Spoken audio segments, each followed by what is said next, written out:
This is the 411 with your host, Matt Mike.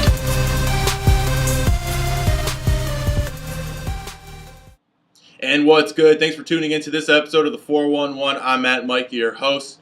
So it is proven that the New England Patriots did in fact cheat and deflated their balls 2 pounds per square inch against the Indianapolis Colts in the AFC Championship game. And what does this mean for the legacy of the New England Patriots? What does this mean for the NFL? We know about Spygate, the NFL burning of those tapes. They disregarded them. They threw them away. And what about this? What the NFL needs to do, they need to severely punish the New England Patriots. They need to, I would be in agreement of Bill Belichick sitting out next year.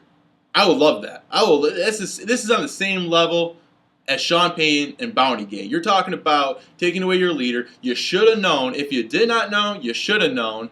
And let's talk about leading up. Let's talk about the future for a little bit. Let's talk about Bill Belichick's legacy.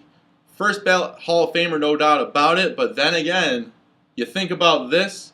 You think about Spygate. You think about other scenarios where the Patriots seem to be cheating. You talk about, I know it's a big comparison, a huge comparison to compare this to obviously steroids in baseball, but say if I'm making an argument for Roger Clemens being the greatest pitcher of all time, should be in the Hall of Fame, people would laugh at me. People would think I'm crazy, that he can't be in the Hall of Fame. He used steroids. Barry Bonds, greatest hitter of all time. I'm nuts.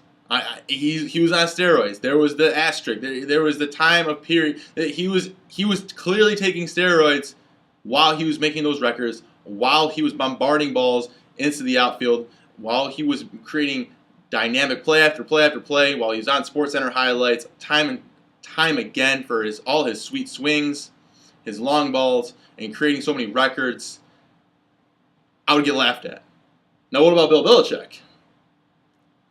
Is he a first ballot Hall of Famer?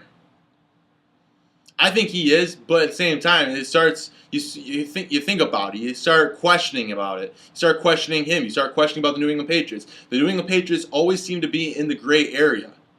NFL analysts, NFL quarterbacks, they always seem to think the worst of the Patriots. No, don't get me wrong. The New England Patriots are without a doubt the greatest franchise this decade. This is the greatest franchise this generation, no doubt about it. 4 straight AFC Championship games, multiple Super Bowls. You have the dynasty. You have the perfect record. I mean, you talk about the New England Patriots, the San Antonio Spurs as being 2 of the greatest sport franchises this generation has ever witnessed.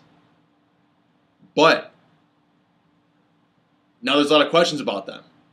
There's a lot of concerns. There's a lot of concerns with Tom Brady. Clearly, he had an advantage.